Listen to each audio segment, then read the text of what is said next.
Alors, bonjour à tout le monde. Un excellent sabbat. Tournez avec moi, s'il vous plaît, pour commencer le message, à Matthieu chapitre 13. Matthieu chapitre 13. Vous savez, il n'y a personne d'entre nous qui sommes ici à l'Église de Dieu parce qu'un beau jour, nous avons décidé de comprendre la vérité ou de venir à l'Église de Dieu. Il a fallu que le Créateur de l'univers prenne la décision de nous appeler personnellement, de nous attirer vers lui, vers le Christ, et de nous faire comprendre certaines de ses lois. Et à mesure qu'on les a mis en pratique, il nous a révélé davantage de choses. C'est comme ça que Dieu fonctionne.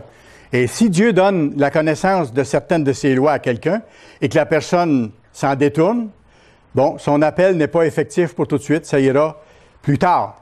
Dieu va donner la chance à la personne, mais plus tard. Mais ceux qui ont pris à cœur de comprendre, mettre en pratique les choses, Dieu a continué de révéler sa précieuse vérité. Et ça, c'est unique comme cheminement. Pensez-y, dans aucune autre église du monde, à part de l'Église de Dieu, ça se passe comme ça.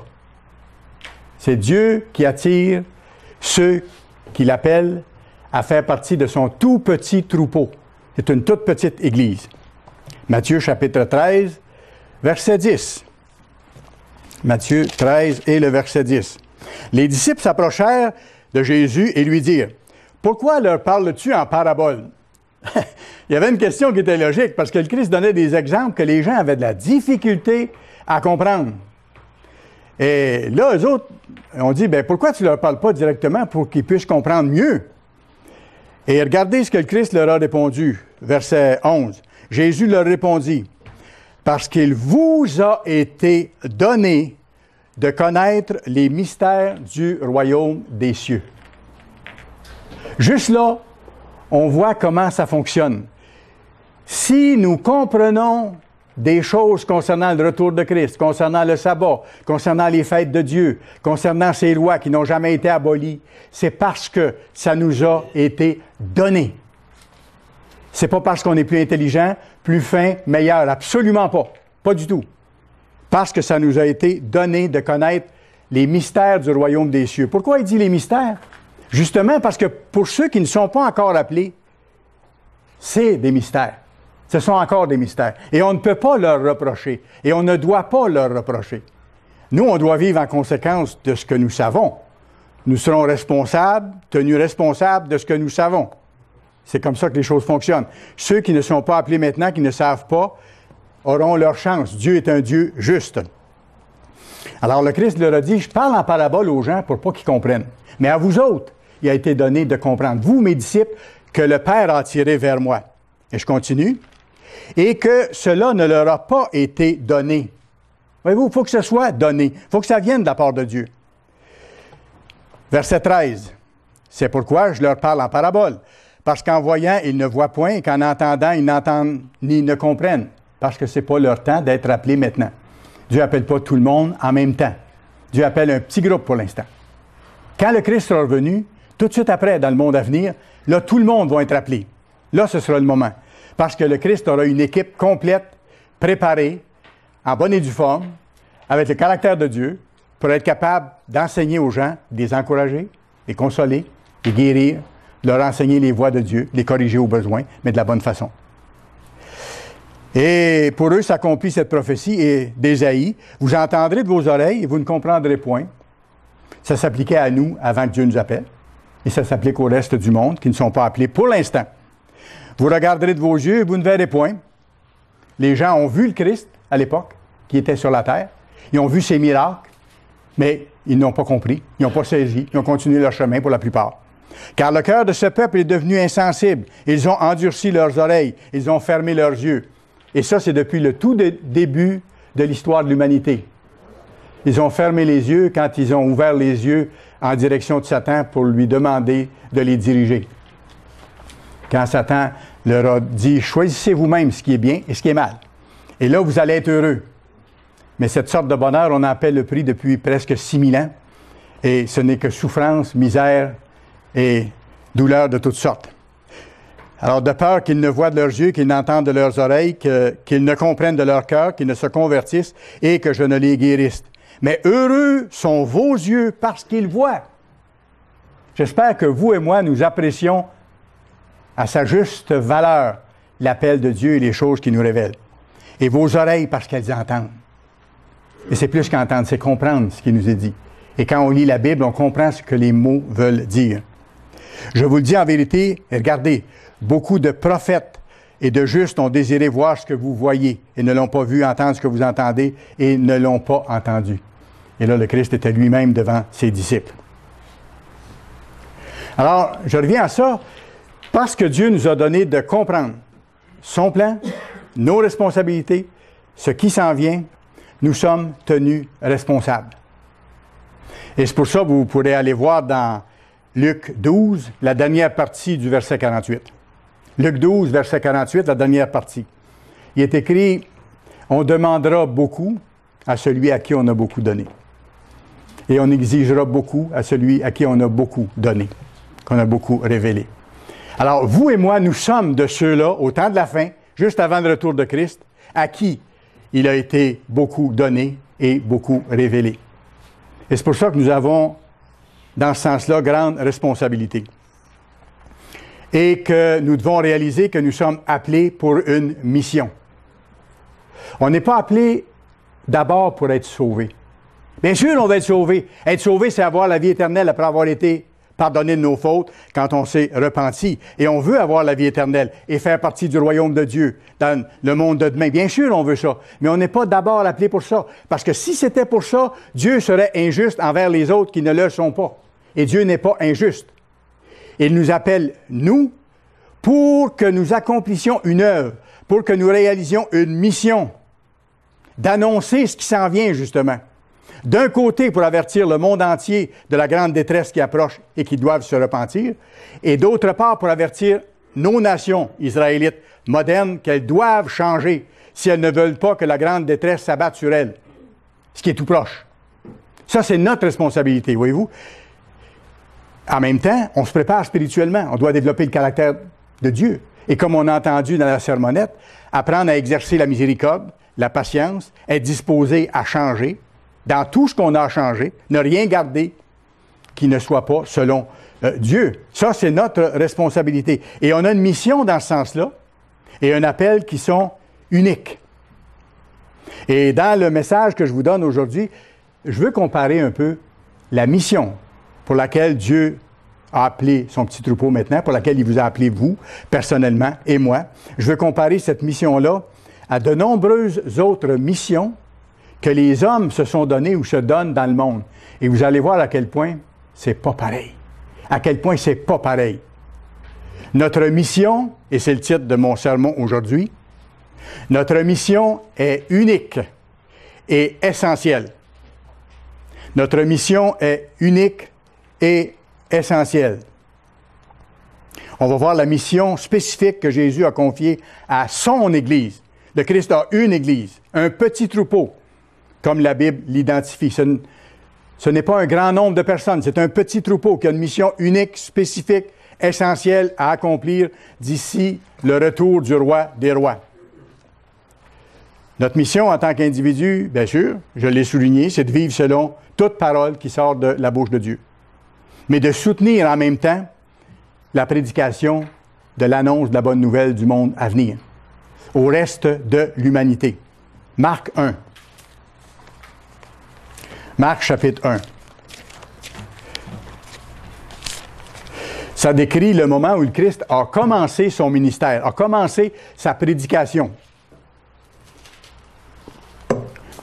Et on voit en quoi consistait son message.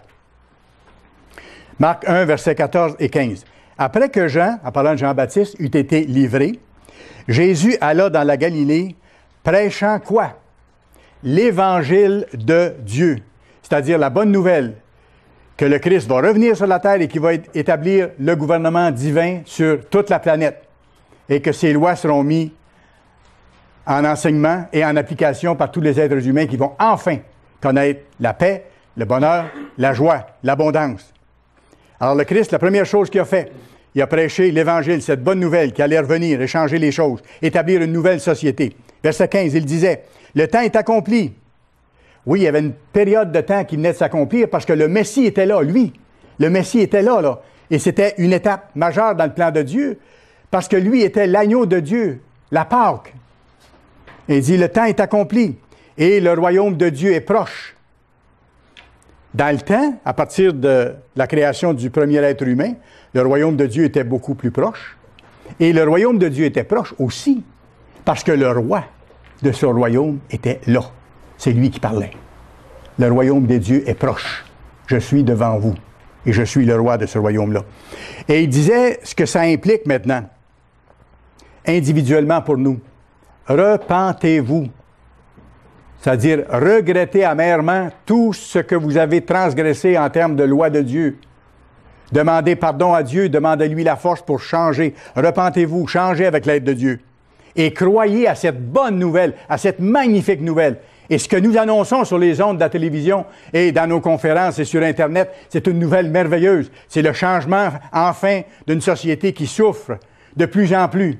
Un changement total pour qu'il soit en paix, pour que les familles soient heureuses, qu'on cesse d'être stressés, que les gens soient guéris, que les gens soient nourris, que les gens vivent des vies de famille normales, paisibles, heureuses. Ça, c'est le royaume de Dieu. Et c'est ce que nous annonçons. Et c'est pourquoi le Christ a dit, c'est une bonne nouvelle. Matthieu 4. Matthieu chapitre 4, verset 18.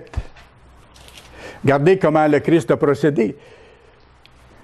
Comme il marchait le long de la mer de Galilée, il vit deux frères, Simon, appelé Pierre, et André, son frère, qui jetaient les filets dans la mer, car ils étaient pêcheurs. Le Christ les a appelés à ce moment-là. Voyez-vous, ce n'est pas eux autres qui ont décidé de venir. Même chose que vous, même chose que moi. C'est Dieu qui nous appelle. Il leur dit, suivez-moi, et je vous ferai pêcheurs d'hommes. Aussitôt, ils laissèrent les filets et le suivirent. De là, étant allé plus loin, il vit deux autres frères, et là, il a appelé d'autres personnes. Et on voit après ça que ces personnes-là ont également tout quitté et l'ont suivi. Verset 22, il les appela, et aussitôt, ils laissèrent la barque et leur père et suivirent le Christ. Alors, on voit comment ces gens-là ont réagi. Ils ont été, écoutez, c'est pas peu de choses, ils ont été enthousiasmés par la bonne nouvelle que le Christ prêchait. Ils savaient de quoi il s'agissait. Et ils ont dit, nous, on veut en faire partie de ça. Dieu, tu nous appelles à faire partie de ton équipe? Oui, on y va, et on y va de tout cœur, avec enthousiasme. Et il leur a donné la mission comme de quoi il fallait qu'ils aillent prêcher. Matthieu 10, verset 1, juste un peu plus loin, Matthieu 10, verset 1. Puis, ayant appelé ses 12 disciples, il leur donna le pouvoir de chasser les esprits impurs et de guérir toute maladie et toute infirmité. C'est normal qu'il ait fait ça parce qu'il a marqué ainsi de son sceau qui étaient ses serviteurs. Et nous allons voir d'ici le retour de Christ le même sceau de Dieu être marqué sur ceux qui lui sont fidèles pour accomplir de grandes choses comme celle-là, pour que les gens voient, pas pour qu'ils se convertissent, mais pour qu'ils aient le témoignage, pour que les gens voient que le Dieu Tout-Puissant a sur la terre, au temps de la fin, un tout petit troupeau qui, par la puissance de Dieu, accomplit des choses incroyables, des grands miracles. Et ça va mettre le sceau de vérité sur où est son petit troupeau. Et là, ensuite, il donne les noms de ses disciples. Allez au verset 5. Tels sont les 12 que Jésus envoya après leur avoir donné les instructions suivantes. N'allez pas vers les païens et n'entrez pas dans les villes des Samaritains. C'était la directive à ce moment-là. Après, il a fallu qu'ils aillent dans les villes des autres, parce que la mission a été étendue à prêcher l'Évangile au monde entier par la suite. Mais à ce moment-là, ça ne leur avait pas été accordé. C'est Paul qui a été le premier, vous vous rappelez? Après ça, c'est Paul qui a été le premier à aller vers les païens. Mais le Christ avait dit, pour l'instant, allez pas vers les païens, occupez-vous de la maison d'Israël. N'entrez pas dans les villes des Samaritains. Allez plutôt vers les brebis perdues de la maison d'Israël. Pourquoi il dit brebis perdues? Pas parce qu'on ne savait pas où elles étaient, mais elles avaient quitté leur territoire, elles avaient été amenées en captivité longtemps auparavant, ailleurs dans le monde. Et ils savaient où elles étaient. D'ailleurs, on a des lettres qui sont écrites par des apôtres. Jacques, entre autres, je pense qu'il écrit aux 10 tribus qui sont dispersées. C'est ça, les tribus perdues, c'est ça. Donc, ils savaient où ils étaient. Alors, le Christ a dit, allez vers ces tribus-là. Allez prêcher et dites, le royaume des cieux est proche. Guérissez les malades, ressuscitez les morts, purifiez les lépreux, chassez les démons. Vous avez reçu gratuitement, donnez gratuitement. Et c'est pour ça que l'Église donne et ne charge rien pour ses brochures ou pour ses services. C'est de la façon de Dieu de procéder. Alors, les gens, à ce moment-là, les disciples savaient où étaient les nations perdues. Ils sont allés vers les nations perdues, ils ont fait leur travail. Et par la suite, Paul est allé vers les nations païennes et ensuite, les autres serviteurs qui ont suivi sont allés un peu partout à travers le monde. Et maintenant, au temps de la fin, les nations de la terre doivent être averties que la grande détresse, elle est toute proche. Elle est à la porte, pour ainsi dire. On voit déjà les signes apparaître. Verset 16. « Voici, je vous envoie comme des brebis au milieu des loups. Soyez donc prudents comme des serpents et simples comme des colombes. Mettez-vous en garde contre les hommes. Soyez prudents, car ils vous livreront aux tribunaux et ils vous battront de verge dans leur synagogue. » Verset 23, un peu plus loin. Et ça nous donne un indice sur comment notre œuvre va s'accomplir d'ici quelques brèves années. Qu'est-ce qui va se passer? Quand on vous persécutera dans une ville, fuyez dans une autre.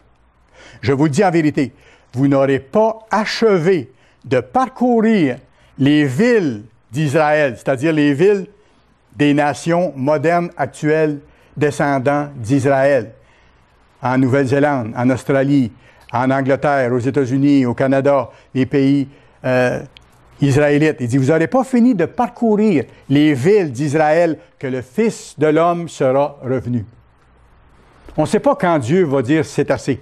L'Évangile est terminé d'être prêché. Ce jour-là va venir. Parce qu'il dit dans les textes dans l'Ancien Testament qu'un jour, il y aura la famine de la parole. C'est-à-dire qu'on ne pourra plus, les gens qui vont vouloir comprendre, chercher la parole de Dieu ne le pourront pas parce que Dieu aura fermé la porte. Ce sera terminé. Et nous, et le Christ nous dit, vous n'avez pas fini. Faites votre travail. Allez-y de plein cœur. Cherchez pas à savoir la journée, mais préparez-vous. Soyez prêts comme si c'était demain. Faites votre travail, mais vous n'aurez même pas le temps de finir, de parcourir les villes d'Israël que le Christ sera revenu. Matthieu 24. Matthieu 24. C'est important de temps à autre qu'on revise ces éléments de base de l'Évangile pour s'y attacher solidement puis voir à quel point on doit être zélé, enthousiasmé, comme ceux qui ont tout laissé au début. Même si nous, on ne laisse pas tout, on doit avoir tout notre cœur dans l'œuvre, par contre, et tout notre cœur dans le fait de comprendre les voies de Dieu puis de changer et de soutenir son œuvre par nos prières, par nos offrandes, par nos dîmes, par nos jeûnes et de se préparer spirituellement. Parce que regardez au Matthieu 24 et le verset 14, c'est le Christ qui parle ici. Il vient de décrire dans les versets précédents les signes qui vont précéder son retour. Et il dit au verset 14, cette bonne nouvelle, la bonne nouvelle de quoi? D'un gouvernement divin mondial qui sera bientôt établi sur la terre. Cette bonne nouvelle sera prêchée dans le monde entier pour servir de témoignage à toutes les nations. Avez-vous remarqué? Pas pour convertir les nations, pas pour qu'elles comprennent, c'est encore un mystère pour eux, mais pour qu'elles en reçoivent témoignage, de sorte que personne ne pourra dire à Dieu, « Tu ne nous avais pas avertis ». Les gens auront été avertis de ce qui s'en venait. Et ça, c'est notre rôle de faire ça. On le fait sur les nations israélites beaucoup. On le fait sur les nations israélites le plus qu'on peut. On n'aura pas le temps de finir de faire le tour des villes d'Israël. Mais en même temps, on le fait sur le plan international, de plus en plus. Et c'est pour ça que nos émissions entrent maintenant en Chine, à Hong Kong, et vont entrer dans d'autres pays, sur d'autres continents encore davantage. Mais il ne faut pas oublier une chose non plus. C'est que bientôt, lorsque la grande détresse va commencer, il y a les deux témoins qui vont commencer un ministère puissant, qui, lui, va couvrir la planète entière. La planète entière. Et ils vont prêcher avec force et puissance pendant 3 ans et demi. Et ils vont accomplir de grandes choses, comme Élie. Et personne ne pourra les en empêcher, jusqu'au bout, parce que Dieu est avec eux. Et toute la terre sera avertie. Pourquoi? Vous le voyez dans les textes, vous pourrez lire dans l'Apocalypse. C'est qu'à la fin, lorsque Dieu permet, au bout des 3 ans et demi de leur prédication, lorsqu'ils sont mis à mort, Dieu permet qu'ils soient mis à mort, c'est marqué que les gens sur toute la terre s'envoient des cadeaux.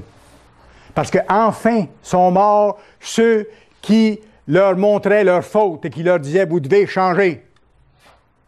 Parce que c'est la dernière chose qu'on veut faire en tant qu'être humain, changer. Alors notre responsabilité, on l'accomplit maintenant plus puissamment qu'avant.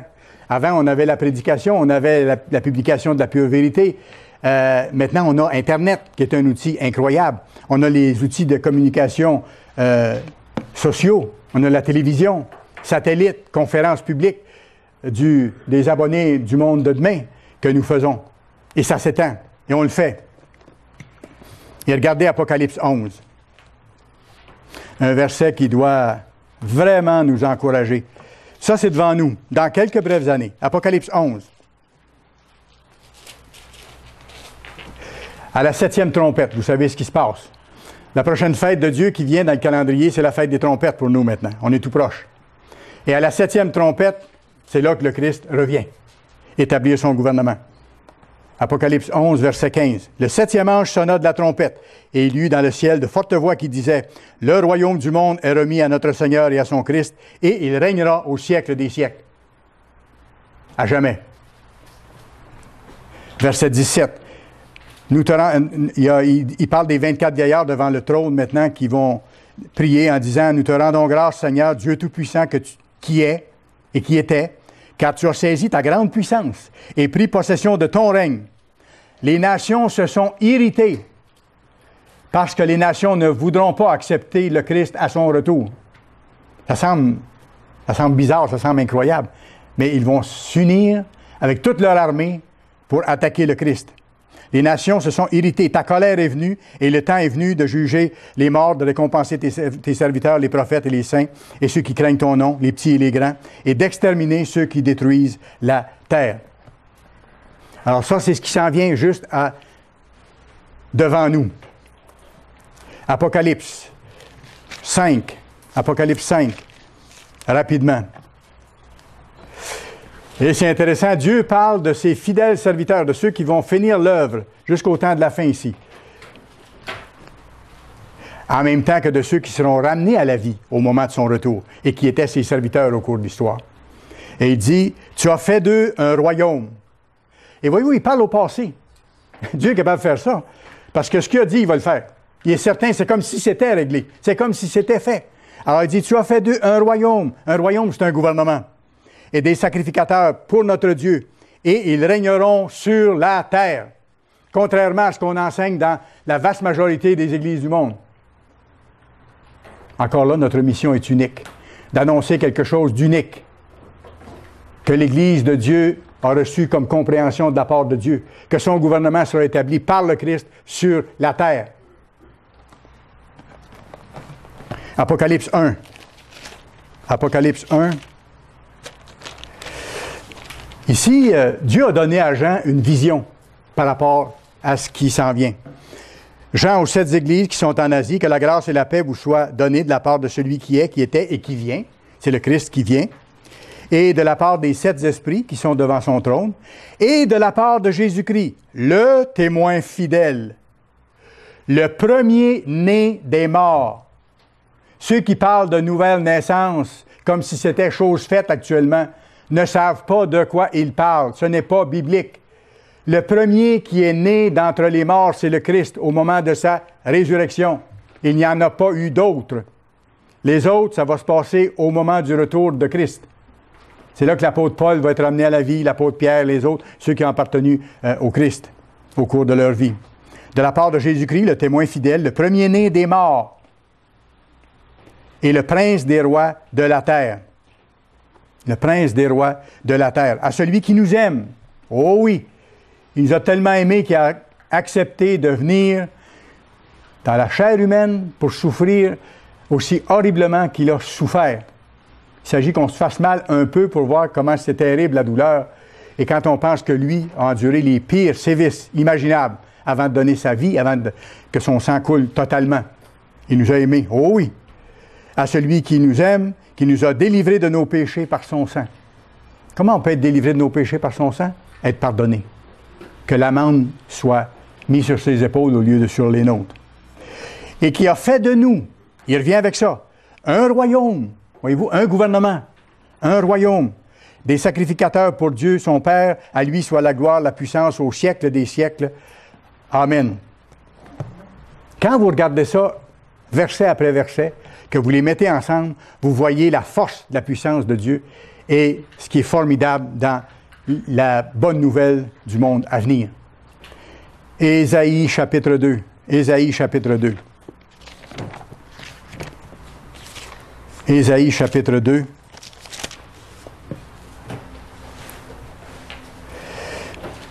Ça nous donne la vision plus précise de ce qui s'en vient après le retour de Christ. Quand le gouvernement sous le Christ, gouvernement divin terrestre, va être établi à Jérusalem et qui va s'étendre à partir de là sur l'ensemble de la planète. Grâce à l'enseignement de vous et de moi, si nous sommes fidèles, si nous persévérons jusqu'à la fin, pour enseigner aux gens les lois de Dieu, ses voies, pour les libérer, pour les encourager. Et ici, ça nous donne un aperçu de ce qui va se passer. Voyez-le comme un film dans votre tête, parce que c'est la réalité. Verset 2. « Il arrivera dans la suite des temps que la montagne de la maison de l'Éternel. » Et dans le langage symbolique de la Bible, une montagne, c'est un gouvernement. Vous pourrez aller voir dans Daniel 2, verset 35. Daniel 2, verset 35, on voit que cette montagne-là, c'est le gouvernement de Dieu. Alors, il dit, il arrivera dans la suite des temps que la montagne de la maison de l'Éternel sera fondée sur le sommet des montagnes et qu'elle s'élèvera par-dessus les collines.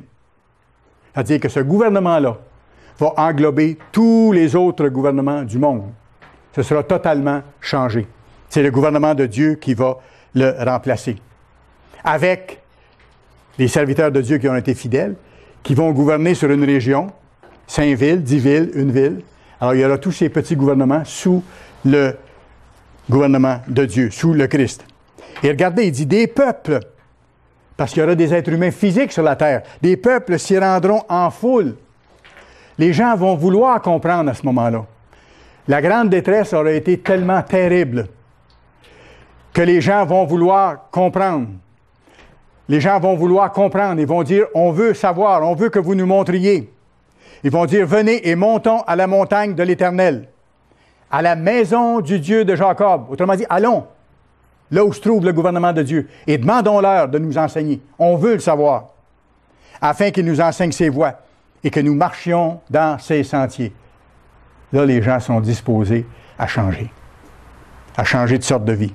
Car de Sion, de Jérusalem, sortira la loi, et de Jérusalem, la parole de l'Éternel. Le point de départ de l'enseignement mondial sera le quartier général du Christ sur la terre à Jérusalem. C'est une vision qui est réelle pour nous. Et moi, quand je regarde ça, ça m'enthousiasme au plus haut point. Qu'est-ce qui est plus important que ça? Dans notre vie courte, passagère, misérable dans un sens que nous vivons actuellement. Qu'est-ce qui est plus important que ce qui vient? Vous savez, c'est un peu comme quand on fait de longues études. On fait de longues études, puis on trouve ça pénible, hein? Puis on tient, puis on tient. Puis des fois, on tient seulement par la peau des dents, puis d'autres nous encouragent à tenir, puis on maintient. Puis on arrive à la fin de nos études, après 15, 20, 25 ans d'études, et puis on regarde en arrière, puis on dit, ben, ça n'a pas été si pire. Je suis content. On est arrivé. Et tout le poids de ce que ça a représenté, ces soirées de travail, ces heures de cours, ces heures de recherche, ces expérimentations pendant année après année, c'est comme si c'était léger et ça s'est passé comme ça. Ça sera exactement pareil dans le royaume. Le bout qui nous reste est un tout petit bout. Il faut le finir avec zèle et avec cœur pour ne pas manquer notre coup. Parce que c'est, comment je dirais, c'est les derniers 1000 qui sont peut-être les plus hasardeux ou les plus difficiles. À cause de la fatigue du chemin. À cause de la fatigue du chemin. À cause aussi, des fois, de ce qu'on peut appeler le phénomène d'habituation. On s'est habitué à entendre ces bonnes nouvelles-là. Et on dirait que ça perd un petit peu avec le temps de sa saveur si on ne prend pas le temps de goûter à fond puis de demander à Dieu de nous donner son esprit en grande abondance pour rester zélé, pour rester attaché à lui, pour considérer sa vérité comme précieuse, la comparer à ce qu'il peut y avoir dans le monde. Il n'y a rien dans le monde, il n'y a rien. C'est pas dur à comparer à ce qu'il y a dans le monde. À aucune philosophie, à aucune religion. C'est la pensée de Dieu qui est importante et son caractère. Et ce qu'on vient de voir ici, c'est la réalité qui s'en vient tout juste devant nous. Alors, c'est pas étonnant, je reviens à ça, c'est pas étonnant que les disciples, quand le Christ a dit « Je veux que vous veniez avec moi, je vais vous faire pêcheurs d'hommes », c'est pas étonnant qu'ils aient tout quitté d'un coup. Ils ont vu qu'est-ce qui s'en venait, qu'est-ce que ça voulait dire par rapport à leur vie simple, peut-être avec leurs souffrances et puis leurs difficultés et puis leur misère. Le Christ leur a sûrement parlé. Le Christ leur a sûrement expliqué des choses. On ne dit pas tout dans le contexte ici. Mais ils l'ont suivi avec enthousiasme et avec zèle. Et nous, ça doit être la même chose. Et ils ont gardé le même zèle jusqu'à la fin. Et nous aussi, on doit le garder. Il faut faire attention. Et surtout, nous, dans notre cas, parce que la société est bâtie de telle façon que c'est très facile de se laisser distraire par 1001 choses autour, qui ne sont pas des choses prioritaires, mais qui peuvent nous gruger du temps, nous gruger des énergies et parfois nous amener, sans nous en rendre compte, à faire des compromis avec les choses mauvaises du monde, que ce soit à la télévision ou dans les divertissements ou quoi que ce soit. C'est tellement facile. C'est là, c'est tout le tour. Et ça nous assaille. Alors, il faut être doublement sur nos gardes, à nous qui sommes parvenus au temps de la fin.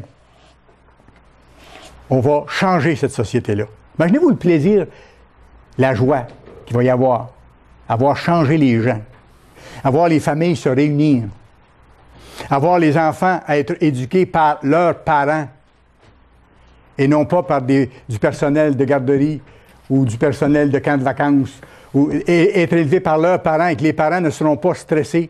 Parce que le travail pour gagner leur vie ne leur coûtera pas leur vie. Ça va être pour gagner leur vie et ça va être équilibré dans une juste mesure. Il y aura encore du temps. Ce qui n'est plus le cas aujourd'hui. Les gens n'ont plus de temps. Sans s'en rendre compte, en plus, ils se mettent des chaînes parce qu'ils s'endettent tant qu'ils peuvent pour acheter n'importe quel bidule qu'on veut leur vendre à la télévision et partout en disant « vous le méritez bien ». Et même si vous n'avez pas le moyen, venez, on va vous le vendre, vous nous donnerez tant par mois, c'est pas grave. Alors après que les gens sont enchaînés de partout, ils n'ont pas le choix de courir, de faire élever leurs enfants par les autres, de ne pas avoir le temps en tant que couple de se parler parce que les deux doivent être à plein régime à l'extérieur à travailler pour essayer de joindre les deux bouts. On a mêlé les priorités des gens. On les a enchaînés sans que les gens s'en rendent compte, en pensant que c'est comme ça qu'on doit vivre, et c'est comme ça qu'on doit être heureux, alors que les gens ne sont pas heureux. Les gens sont stressés, les gens vivent comme des robots, ils n'ont pas le temps de se parler, les gens sont aigris, les gens sont stressés. C'est ce qu'on voit aujourd'hui. Et c'est malheureux. Mais demain, ça ne sera pas la même chose. Vous irez voir certains passages, vous irez lire Ésaïe 9, vous irez lire Ésaïe 35. Vous allez voir la description du merveilleux monde à venir. Comment ça va être merveilleux. Et ça, on ne peut pas changer ça. On ne peut pas changer ce qui est écrit dans la Bible. Il y a une seule Bible. Notre mission, notre appel, elle est unique. Il y a une seule vérité, il y a une seule Bible, il y a un seul Seigneur, il y a une seule voie pour le salut. Il y a une seule façon de plaire à Dieu.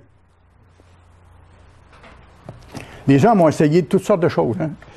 Je vous ai dit tantôt que j'allais comparer ça un peu aux tentatives que les hommes ont fait. Ils se sont donné des missions pour améliorer la situation mondiale. Ah oui, oh c'est beau. Quand vous regardez le bilan de ce que ça a donné et de ce que ça donne, c'est tristement risible. Écoutez, je ne remonterai pas loin dans l'histoire. Prenez simplement la Première Guerre mondiale. C'était la première fois qu'il y avait un conflit international de cette ampleur. Il y a eu des morts innombrables. On a dit, c'est la mère de toutes les guerres, la plus grande.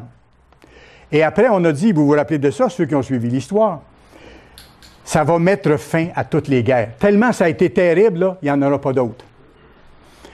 Combien de temps ça a duré, ce souhait des êtres humains, pensant s'être donné une mission, en regardant la Première Guerre mondiale, se donner la mission de ne plus avoir d'autres guerres mondiales. Combien ça a duré de temps? Deuxième Guerre mondiale, 1939-1945. 60 millions de morts. Ça a été pire que la première. Troisième Reich d'Adolf Hitler. Il voulait établir un règne de 1000 ans sur la Terre. Ça vous dit quelque chose? Il avait déjà lu les mêmes livres que vous. sauf qu'il avait été inspiré par un autre esprit que vous pour lire les mêmes paroles. Satan connaît très bien la Bible. Il peut la citer, il l'a citée au Christ. Et ça m'est arrivé déjà d'entendre des gens citer la Bible très bien, mais il l'a citée à partir d'un autre esprit. Et c'est ce qui s'est passé en Deuxième Guerre mondiale. Hitler voulait établir un règne de paix de 1000 ans. Je ne sais pas s'il pensait de vivre 1000 ans, lui. Il était en train de vieillir de toute façon. Mais voyez-vous, on n'a plus de logique humaine lorsqu'on pense, nous, avoir les solutions et qu'on met Dieu complètement en dehors de l'image ou qu'on ne connaît pas le vrai Dieu. 60 millions de morts. Ça a été la fin d'un rêve, la fin de cette mission de socialisme national. C'était beau. Ça semblait beau au point de départ. Après ça, il y a eu avant ça la Ligue des Nations, ça n'a rien donné.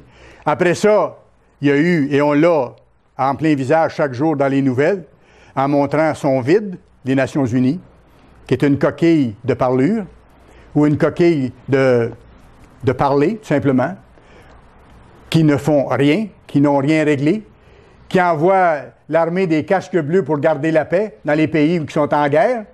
Il serait mieux de les envoyer dans les pays qui sont en paix. Là, ça irait mieux pour la garder. Parce que quand les casques bleus vont dans un pays où il y a la guerre, ils ne font rien. Même, ils se sont déjà simplement fait voler leurs armes qui ont servi aux ennemis. Et dans un certain cas, ils ont rassemblé les gens, entre autres les musulmans à Srebrenica, je pense. Ils ont rassemblé les musulmans à la demande du gouvernement serbe, soi-disant pour les protéger. Et après, les Serbes les ont tous tués. 7000 décès aidés par les casques bleus de l'ONU. Ça, c'est la mission, ou une des missions que les êtres humains se donnent. C'est beau. Ah, c'est beau. Et on continue de se donner des missions humaines pour essayer de sauver la planète. Alors que la seule façon de sauver ce monde, c'est par l'intervention de Dieu. C'est le retour de Christ. Et nous avons à annoncer cette bonne nouvelle d'un changement total de société qui s'en vient. L'islam ne changera pas le monde non plus. Eux aussi se donnent une mission. Si vous connaissez un petit peu leur approche, comment ils voient les choses, ils veulent régler les problèmes du monde. Et pour eux, la façon de régler les problèmes du monde, c'est que la charia soit appliquée dans tous les pays du monde. Et si vous n'êtes pas adepte de leur religion, vous ne méritez pas de vivre. Alors ça, c'est la solution qui est mise de l'avant. Et on va voir apparaître bientôt un homme fort des pays musulmans, le Mahdi, qui va diriger une coalition de pays arabes qui vont s'en prendre à l'Europe, et vous allez voir les choses progresser. Mais ça ne sera pas la solution. Pourtant, ils auront pensé avoir la solution aux problèmes du monde. Encore un autre groupe qui a pensé avoir la solution. En Russie, 1917, la Révolution, on a pensé aussi avoir la solution aux problèmes du monde. En créant un homme nouveau avec cette révolution-là. Mais ça n'a pas marché. Le communisme a mené à un échec cuisant, malheureux, et des milliers, des millions de personnes en ont souffert atrocement. D'autres pensent encore que la démocratie va peut-être trouver un moyen de régler les problèmes du monde. À sa face même, la démocratie ne peut pas fonctionner. Parce que la démocratie, par définition, c'est la Odyssée, dans le sens que c'est division sur division sur division. Vous avez des partis politiques qui n'arrivent pas à s'entendre, qui ne travaillent pas ensemble pour régler les problèmes, mais celui qui est dans l'opposition travaille pour éliminer celui qui est au pouvoir, pour prendre le pouvoir. Pour prendre le pouvoir. Et après, c'est le tour de l'autre. Et parfois, à l'intérieur du même parti, là, vous avez d'autres divisions. On n'est pas d'accord avec le chef, on veut sortir le chef, on crée une autre division, on crée un autre parti, on se réunit par petits groupes à côté et on forme un autre parti. C'est la démocratie. C'est la Odyssée. C'est la démocratie. Chacun fait ce que bon lui semble. C'est impossible que ça puisse donner l'unité et c'est impossible que ça puisse régler les problèmes. Parce que quand vous regardez ce qui se passe au niveau des gouvernements démocratiques, ceux qui prennent le pouvoir travaillent en apparence à servir les gens, mais ils travaillent d'abord à quoi? À leur réélection et à garder le pouvoir. Et pour ça, ils sont prêts à faire toutes sortes de compromis, même à donner à des gens ce qu'ils ne devraient pas avoir et qui sont contraires à l'intérêt public ou à l'intérêt de d'autres personnes, même à commettre des injustices très graves. Pourquoi? Pour garder leur poste. C'est ça. Ça ne peut pas apporter la solution au monde. L'écuménisme non plus, d'ailleurs. L'écuménisme, vous savez, c'est quoi? C'est la réunion de toutes les religions. C'est en marche. C'est déjà très avancé. D'ailleurs, les dirigeants de notre ancienne organisation sont allés dans cette direction-là. Ils sont rendus là maintenant. Ils sont retournés au protestantisme comme tel. Le fait de mettre toutes les religions ensemble, c'est une solution humaine encore. Écoutez, je vais vous donner une belle petite comparaison, facile à comprendre. Ça s'appelle Babel. Babel. Babel, on va s'unir. On va s'unir ensemble, on va être forts. On va trouver nos solutions. Sans Dieu. L'écuménisme, c'est Babel. Babel sur le plan religieux. Et c'est intéressant parce que le pape dialogue avec les islamiques. Pourtant, il y a une grosse différence entre la Bible et puis le Coran. Légère différence, vous regarderez. Les musulmans disent ceux qui ne sont pas avec nous, on va les tuer. Et on va faire aux Occidentaux ce qu'ils nous ont fait. Et ils se donnent ça comme mission.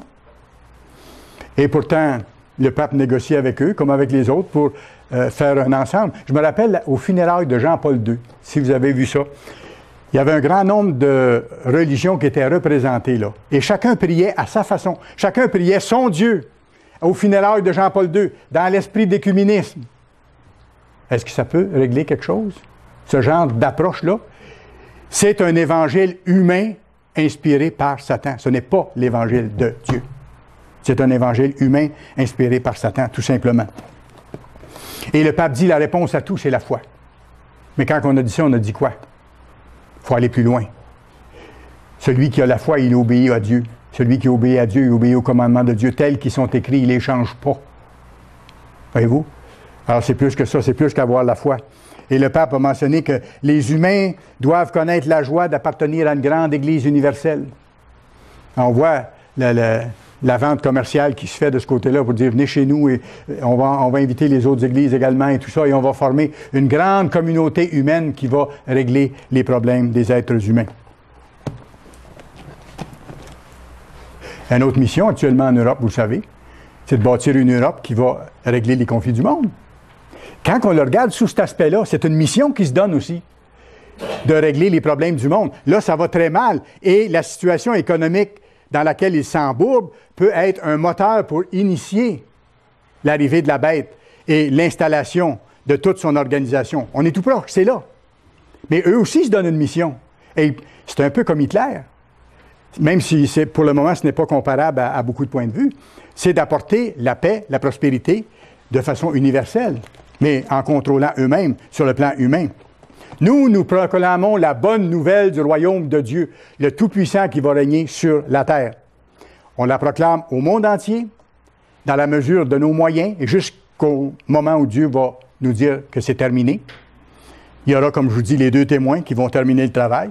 Et nous, on le fait aussi en même temps aux nations israélites avec le plus de force possible.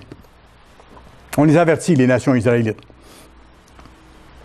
Certains disent parfois, et reprochent même à certains ministres et à certains évangélistes de parler trop de gouvernement dans l'Église. Comment est-ce qu'on pourrait ne pas parler de gouvernement dans l'Église? Si je ne peux pas parler de gouvernement dans l'Église, je ne peux pas parler de la bonne nouvelle du royaume de Dieu. C'est aussi simple que ça. Ça devient une attaque sur l'annonce même de l'Évangile. C'est ça que ça comprend. C'est ça que ça comprend, l'annonce de l'Évangile. C'est le gouvernement de Dieu qui vient de haut en bas. Et certains disent, parfois, vous parlez trop de choses négatives. Mais si on ne dit pas aux gens de changer, c'est nous qui serons tenus responsables. Comme en tant que ministre, parfois, on doit aller voir des gens, c'est pas de gaieté de cœur, mais on doit leur dire, il faut que vous changiez. Si vous ne changez pas, vous êtes à risque de perdre votre salut. Et parfois, on doit prendre certaines mesures drastiques même pour aider les gens, pas parce que ça nous fait plaisir, mais pour aider les gens en les mettant à part pendant un certain temps, pour que les gens puissent se ressaisir. Et on prie pour eux et on demande à Dieu d'intervenir pour les aider le plus possible. Pas parce qu'on déteste les gens. Absolument pas. On est responsable devant Dieu. Mais on doit avertir les gens. Ésaïe 58. Ésaïe 58. Ésaïe 58. Regardez ce que Dieu nous dit. Crie à plein gosier, ne te retiens pas. Élève ta voix comme une trompette et annonce à mon peuple ses iniquités. Est-ce qu'on peut faire autrement? Oui, on annonce la bonne nouvelle et c'est ça qui est le plus important. Mais en même temps, et je dirais d'importance aussi grande dans le fond, c'est de dire aux gens, changez. Si vous changez, Dieu va vous bénir. Si vous ne changez pas, il y aura des conséquences malheureuses et tristes qui vont devoir vous arriver. Vous irez lire dans Jérémie 2, Dieu en parle de la même façon. Ézéchiel chapitre 3. Ézéchiel chapitre 3 et verset 4. On parle de mission, on parle de notre mission qui est unique. Ézéchiel 3 et le verset 4. Et il me dit, Fils de l'homme, va vers la maison d'Israël. Qu'est-ce que le Christ a dit à ses disciples? Allez vers les brebis perdues de la maison d'Israël. Et dis-leur mes paroles. Dis-leur mes paroles. Ésaïe 33, verset 7. Ésaïe 33, verset 7. Et toi, fils de l'homme, je t'ai établi comme sentinelle sur la maison d'Israël. Tu dois écouter la parole qui sort de ma bouche. Quand M. Meredith nous dit souvent, il faut vivre de toute parole qui sort de la bouche de Dieu, c'est biblique. Et nous, on doit faire la même chose. Il dit, et toi, fils de l'homme, je t'ai établi comme sentinelle sur la maison d'Israël, Ézéchiel 33, verset 7. Tu dois écouter la parole qui sort de ma bouche. Nous, elle est écrite pour nous. Et les avertir de ma part. Les avertir de ma part. C'est notre travail. Et nous en avons la responsabilité. Jean 21. Jean 21. C'est pour ça que l'Église ne doit pas déroger de sa route, doit continuer à accomplir la mission qui lui a été confiée. Jean 21, verset 15, on voit ici la mission que le Christ a donnée par l'intermédiaire de Pierre. Après qu'ils eurent mangé, Jésus dit à Simon, verset 15, « Simon, fils de Jonas, m'aimes-tu plus que ne m'aiment ceux-ci? » Il répondit, « Oui, Seigneur, tu sais que je t'aime. » Jésus lui dit, « Paie mes agneaux. » C'est-à-dire, fais ce que tu dois faire pour en prendre soin, pour prendre soin de mes brebis. Et il lui dit une seconde fois, « Simon, fils de Jonas, m'aimes-tu? » Pierre répondit, « Oui, Seigneur, tu sais que je t'aime. » Il va se demander pourquoi le Christ insistait tant. Parce que le Christ était en train d'insister sur l'importance de la mission de Pierre et des ministres de son Église de prendre soin des brebis du troupeau, de les corriger, de les aimer, de les aider, de les encourager, de les guider, de les enseigner. Jésus lui dit, « Paie mes brebis. » Et il lui dit pour la troisième fois, « Simon, fils de Jonas, m'aimes-tu? » Pierre fut attristé de ce qu'il lui avait dit pour la troisième fois, « M'aimes-tu? » Et il lui répondit, « Seigneur, tu sais toutes choses. Tu sais que je t'aime. » Jésus lui dit, « Paie mes brebis. » Ça veut dire, fais ce que tu as à faire par rapport à ceux que j'appelle, par rapport à ceux qui m'appartiennent. Matthieu 24. Matthieu, chapitre 24. Matthieu, chapitre 24.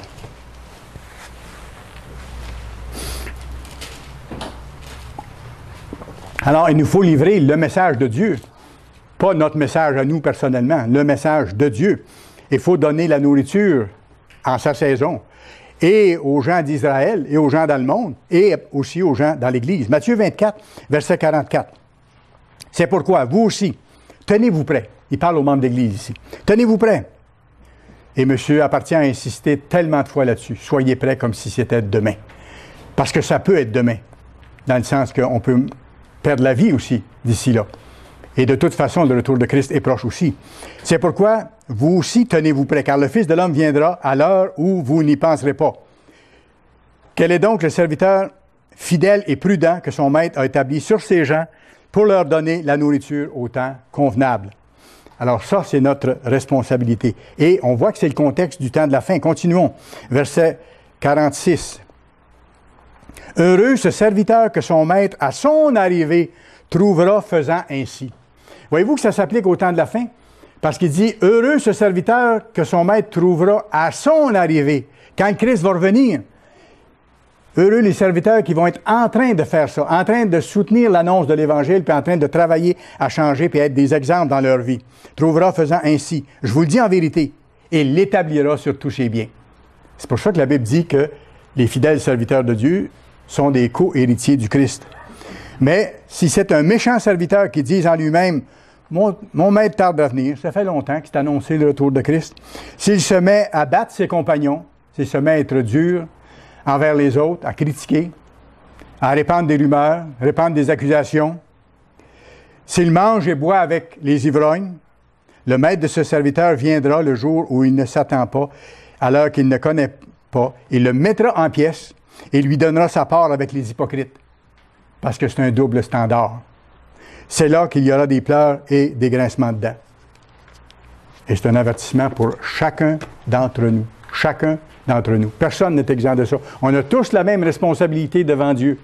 Que ce soit des membres, ministres, évangélistes, on a toutes la même responsabilité devant Dieu au point de départ. Et chacun reste membre de l'Église jusqu'au bout. Et c'est d'abord ça qu'on est, et c'est pour ça qu'on doit d'abord changer qui que ce soit d'entre nous.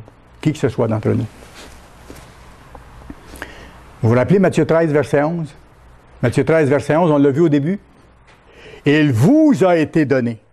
Il vous, à vous là, pas au reste du monde, il vous a été donné, à vous, de comprendre le mystère du royaume des cieux. Pour comprendre, il faut quoi? Pour comprendre, il faut quoi? Quel outil on a besoin pour comprendre? La Bible est très claire là-dessus. Et c'est pas compliqué, absolument pas. Il faut avoir le Saint-Esprit de Dieu. Et comment on fait pour avoir le Saint-Esprit de Dieu? Comment on fait pour avoir le Saint-Esprit de Dieu? Simon le magicien avait rien compris. Quand il a vu que l'Esprit Saint se donnait par l'imposition des mains après le baptême, vous lirez vous-même, il a dit, moi je vais avoir cette puissance-là, parce qu'il a vu les miracles qui se faisaient par les apôtres. Je vais avoir cette puissance-là. Il a sorti un paquet de billets de banque, puis il a dit aux apôtres, je vais avoir cette puissance-là, voici de l'argent, donnez-moi-la. Juste ce geste-là le condamnait lui-même. Parce que le Saint-Esprit, ça ne s'achète pas. Le Saint-Esprit, je dirais, ça se vit. Parce qu'il faut commencer par obéir aux voix de Dieu pour recevoir son Saint-Esprit. Il n'y a pas d'autre façon. Acte 5, verset 32. Dieu donne son Saint-Esprit à ceux qui lui obéissent. Et quand on se met à mettre en pratique les lois de Dieu, quand il nous appelle, il nous donne un peu de son esprit. Et plus on obéit à ses lois, plus il nous donne de son Saint-Esprit. Et là, il y a une croissance dans la grâce, dans la connaissance, vers le baptême, vers le repentir total. Et après, Dieu nous donne son Saint-Esprit à l'intérieur de nous, après qu'il nous l'a donné avec nous. Mais il ne faut pas oublier que toute la terre, elle est séduite. Vous pourrez aller voir dans Apocalypse 12, verset 9. Il parle de Satan qui a séduit toute la terre. C'est gros, là. J'ai souligné ici, j'ai mis en jaune, toute. Des fois, on n'a pas idée de ce que ça représente. Il y a une infinie variété de religions dans le monde. De toutes sortes. Satan a fait en sorte que ce soit confus le plus possible. Beaucoup de gens n'ont même pas de religion. Il y a des religions qui n'ont pas de Dieu comme tel, si ce n'est d'adorer les arbres ou des choses comme ça. Mais il y a de tout. Il y a de tout. Et Satan a séduit la terre de toutes sortes de façons, mais la terre entière. Ce que je vais vous dire, c'est gros, mais c'est biblique. C'est vrai. Il y a seuls ceux que Dieu appelle et qui se mettent en marche pour servir Dieu et lui obéir, qui comprennent les mystères du royaume des cieux. Les autres peuvent être là un bon bout de temps, en parler abondamment et ne pas comprendre.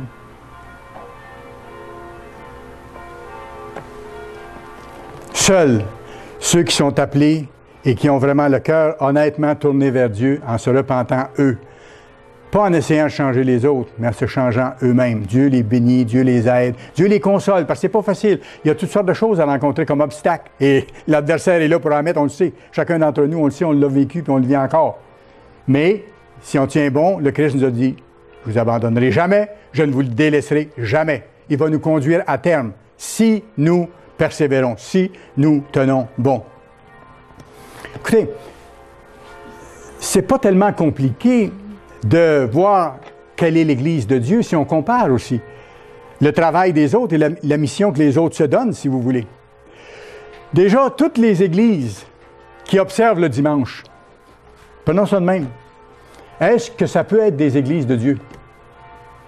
Aussi simple que ça. Partez juste de ça. C'est la base. Déjà, si cette église-là n'observe pas le sabbat de Dieu tel que Dieu l'a donné, ce n'est pas une Église de Dieu. C'est simple, simple, simple. On n'a pas besoin de faire des recherches pendant des années dans diverses bibliothèques. On a l'ordre de marche de Dieu, on a ses commandements. Si cette Église-là n'observe pas le sabbat, ce n'est pas l'Église de Dieu, en partant, tout simplement. Il faut beaucoup plus que ça, bien sûr. Si cette Église-là enseigne que les gens, quand ils meurent, ils vont au ciel ou ils vont en enfer, c'est contraire à la Bible. La Bible ne dit pas ça du tout. Déjà, ce n'est pas l'Église de Dieu, même s'ils observaient le sabbat. Même s'ils observaient le sabbat, s'ils continuent à avoir d'autres choses qui ne sont pas exactes, il faut avoir toute la vérité de Dieu. Dieu dit, vous vivrez selon toute parole qui sort de la bouche de Dieu. Pas 3/4 ou 90%, en disant 90%, ça passe. Quand on était à l'école, 90%, on passait très bien. Mais avec Dieu, on ne passe pas. C'est 100%. Il sait qu'on n'est pas parfait. Puis il va nous aider à y arriver. Mais on ne peut pas dire, telle loi, je la fais, mais telle autre, je ne la fais pas. J'obéis au sabbat, oui. J'obéis aux fêtes, oui. Mais je ne paye pas ma dîme. Ah, OK. La dîme est une loi aussi. Ou je n'observe pas les fêtes de Dieu. C'est une loi aussi que Dieu a donnée. Je ne peux pas choisir à la carte comme au restaurant. Si c'est une Église qui enseigne la Trinité, est-ce que ça peut être l'Église de Dieu? La Trinité n'est pas biblique. N'est pas biblique. Ça ne peut pas être l'Église de Dieu. Si c'est une Église qui célèbre Halloween, qui célèbre Noël, qui célèbre les Pâques, la résurrection de Christ, alors que le Christ nous a enseigné de célébrer sa mort et non pas sa résurrection, est-ce que ça peut être l'Église de Dieu? Voyez-vous, c'est pas si compliqué quand on met les choses en bonne perspective. Même si c'est une Église qui parle du Christ, qui parle du sabbat, j'en ai vu, qui parle du sabbat, et qui décrivent le Christ comme ayant des longs cheveux aux hanches, là, tout aminci, un peu efféminé. Ça, j'en ai vu dans les recherches que j'ai faites. Des églises même qui observent le sabbat et qui présentent le Christ de cette façon-là. C'est une insulte à Dieu. Parce que le Christ n'a jamais été comme ça. Il n'a jamais porté des longs cheveux. C'est clair dans la Bible. La Bible dit que c'est une honte pour l'homme de porter des longs cheveux. C'est pour ça que les hommes portent des cheveux courts et que les dames portent des cheveux longs. Plus longs. Alors on voit, c'est des remarques qui nous aident à identifier quelle est la vraie Église, quelles sont les églises qui ne sont pas de Dieu. Des églises qui sont séduites. Les gens sont sincères. Ne méprenez pas mes paroles. Les gens sont sincères, mais ne comprennent pas pour l'instant. Le temps va venir où il leur sera donné de comprendre. Matthieu 7. Matthieu chapitre 7. On est dans Matthieu. Allons, Matthieu chapitre 7, s'il vous plaît.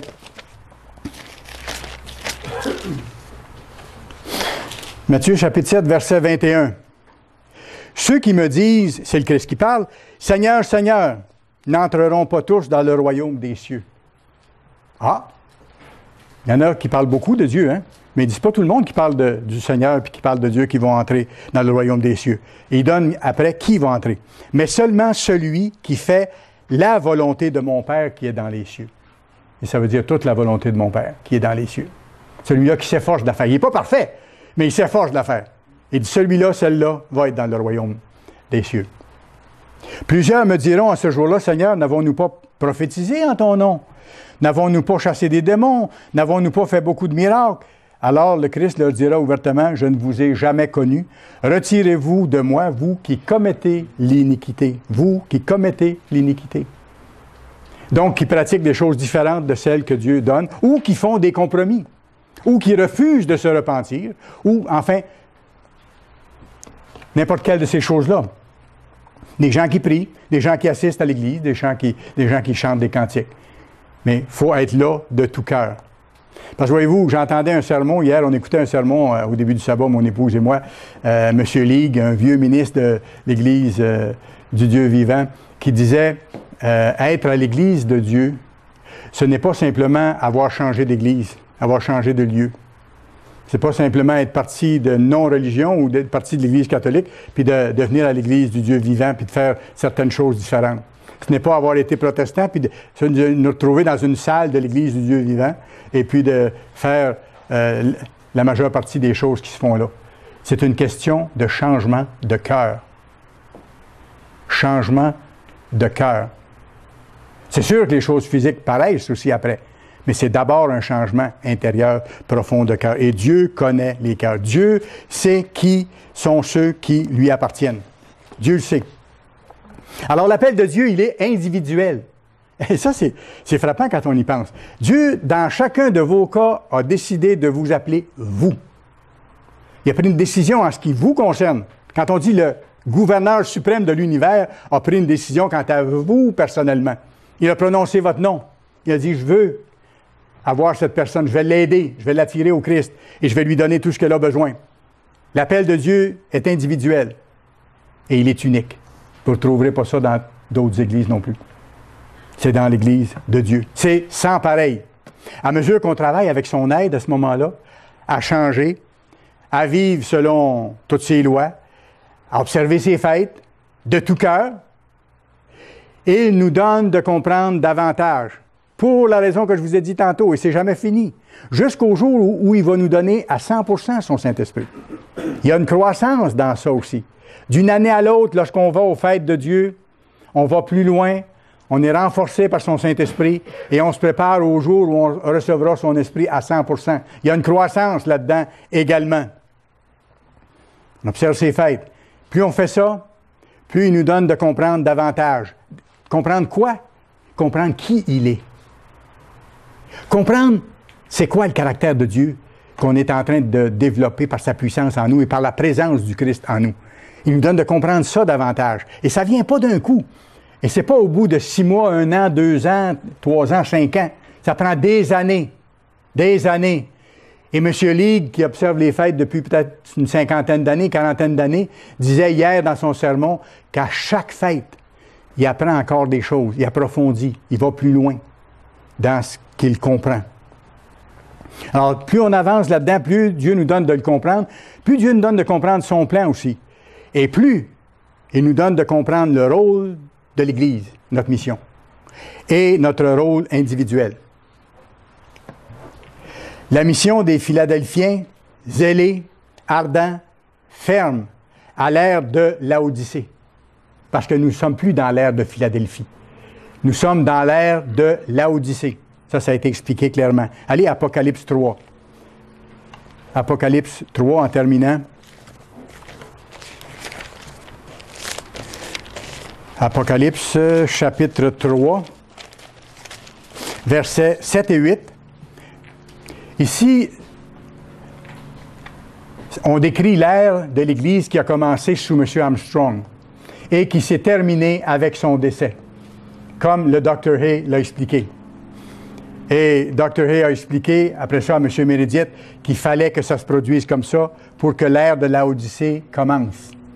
Mais ceux qui étaient Philadelphiens et qui sont encore des Philadelphiens avec la même attitude doivent continuer l'œuvre jusqu'au bout. Cette bonne nouvelle du royaume sera prêchée dans le monde entier pour servir de témoignage. Alors viendra la fin. Donc, ça doit être prêché jusqu'à la fin.